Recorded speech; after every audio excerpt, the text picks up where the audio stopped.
নমস্কাৰ সতীৰ্থসকল, এটা সম্পূৰ্ণ নতুন বিষয় আগত লৈ আপোনালোকক মোৰ চেনেলটোলৈ স্বাগতম জনাইছোঁ। আপোনালোকে সকলোৱেই জানে আমাৰ অসমীয়াৰ বাপুতি সাহোন বহাগ বিহুৰ প্ৰথম দিনটো গৰু বিহু নামেৰে জনাত। অসমীয়া সমাজৰ পৰম্পৰা মতে সেইদিনা 100 এবিধ শাকৰ আঞ্জাৰে পঁইতা ভাত খাব।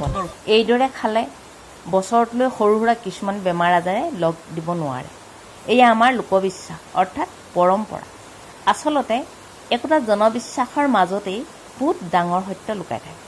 বৰ্তমানৰ বিজ্ঞানৰ যুগত খেতি বাতিৰ পৰা শিক্ষা, চিকিৎসা, যোগাযোগ, ইণ্টাৰনেট, আনকি ঘৰখনৰ যাৱতীয় সৰু বৰ কাম কাজৰ মাজতো বিজ্ঞানৰ প্ৰয়োগ ঘটে।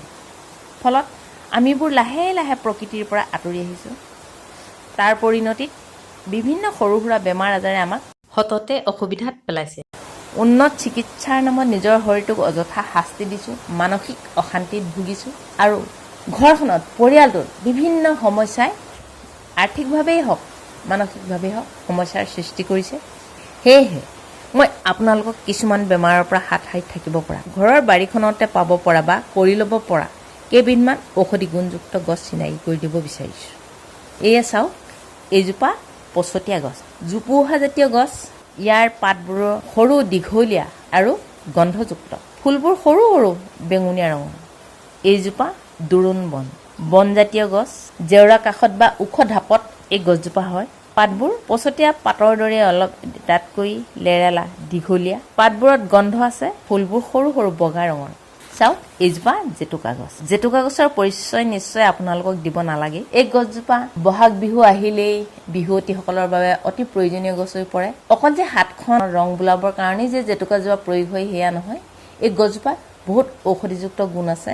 এইজোপা আপোনালোকে বাৰীৰ ঢাপতে কৰি ল'ব পাৰে। সোণবৰিয়াল, এই গছজোপা বনজাতীয় জোপোহা গছ। সততে মানুহে অলাগতিয়াল বুলি ভবা হাবি জংঘলত দেখিলে কাটি পেলোৱা এই গছজোপা বিভিন্ন বেমাৰৰ কাৰণে প্ৰয়োজনীয়। পাতখিলা ঘূৰণীয়া, হোমযুক্ত আৰু ফুলবোৰ পিংক অৰ্থাৎ গুলপীয়া ৰঙৰ। এইজোপা চাওক, নৰসিংহ, জোপোহা জাতীয় গছ, পাতখিলা সৰু সৰু। আপোনালোকে সকলোৱে নিশ্চয় নৰসিংহৰ পাত বজাৰৰ পৰা কিনি নি চাটনি বনাই খায়। আপোনালোকে গছজোপা দেখিছেনে নাই নাজানো, মই আপোনালোকক দেখুৱাই দিছোঁ।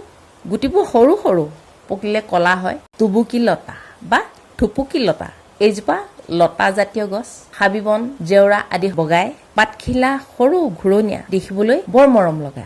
আজিলৈ এই কেইজোপা গছকে চিনাকি কৰি দিলোঁ আৰু বিভিন্ন গছৰ চিনাকি কৰি দিবলৈ পুনৰ আপোনালোকৰ ওচৰলৈ আহিম। যদিহে মোৰ এই প্ৰচেষ্টাক আপোনালোকে ভাল পালে তেনেহ'লে লাইক, কমেণ্ট আৰু শ্বেয়াৰ কৰিব আৰু চেনেলটো ছাবস্ক্ৰাইব কৰি মোক উৎসাহ জনাবলৈও নাপাহৰিব। আজিলৈ আহিছোঁ, ধন্যবাদ।